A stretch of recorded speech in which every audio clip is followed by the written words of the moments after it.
Understanding children's emotions can be challenging, especially when children seem to be overly emotional.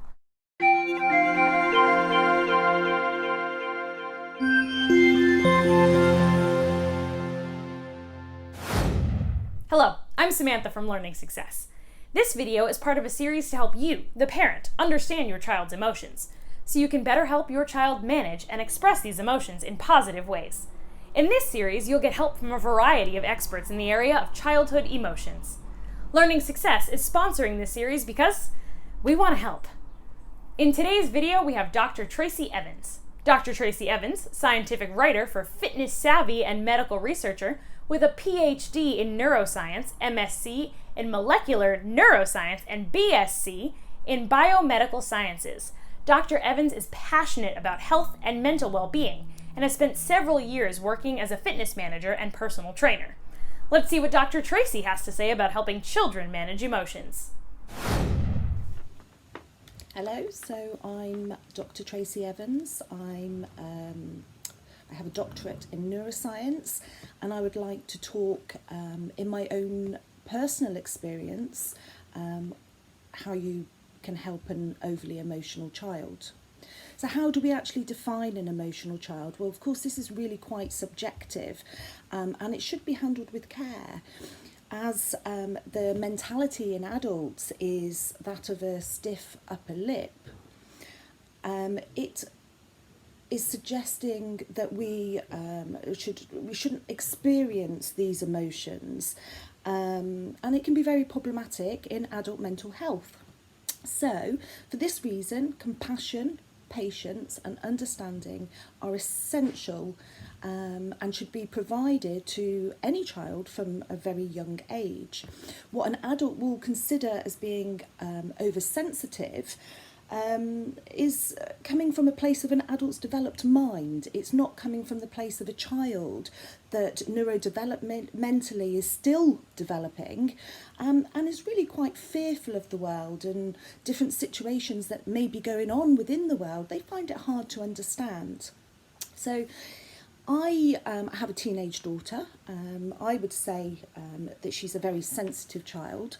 So, for example, my daughter will howl, and I mean howl, at Disney movies. So when we're at the cinema.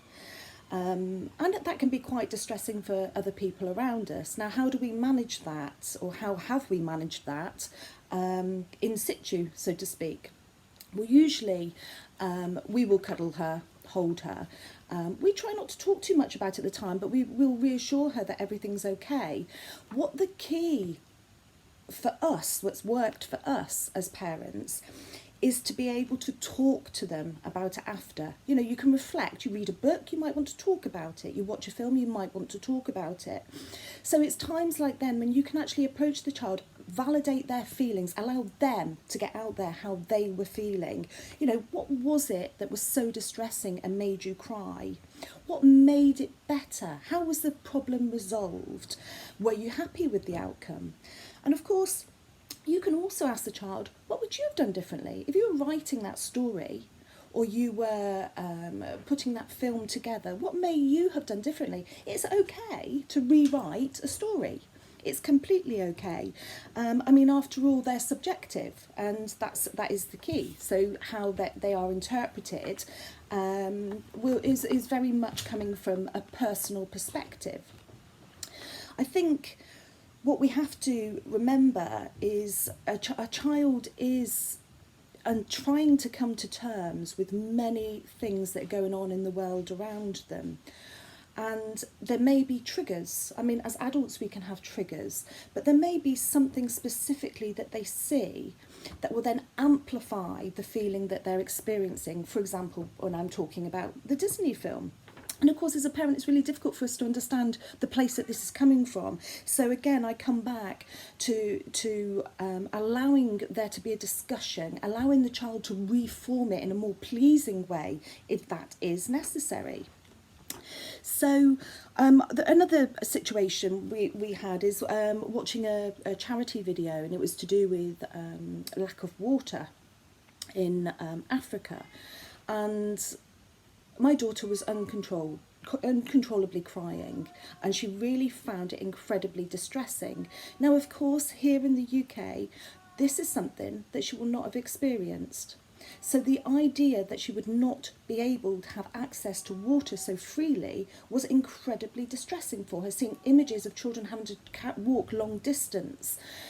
It was just something she simply could not get her head round. Now, what we cannot do is say to her that this is not real, because yes, it is in actual fact. It's not something that she may be subjected to, thankfully, but it is a very, very real situation. So the tack that we then took in this particular situation was to talk to her about how could she then raise awareness.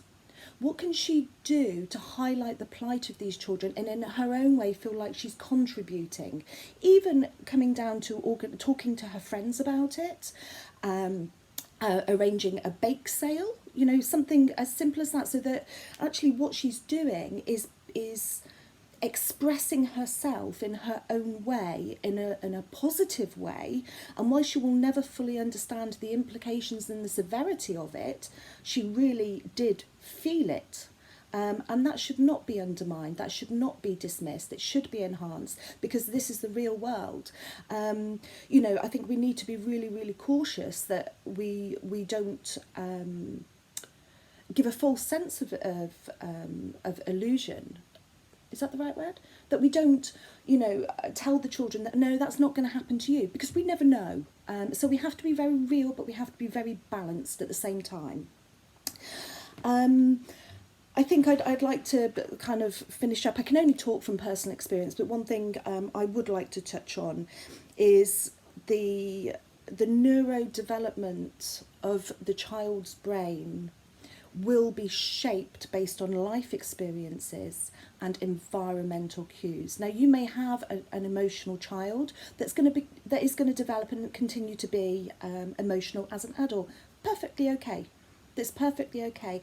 But what we have to do is make sure that neurodevelopment, that with the right nurturing, that child then will be able to have a balanced view, will be able to have a look at a certain situation and be able to take from it both the positives and the negatives. But they need to have healthy guidance. They need to have good, honest discussions with parents and guardians and people around them to enable them to form their beliefs and their opinions, but in a healthy way.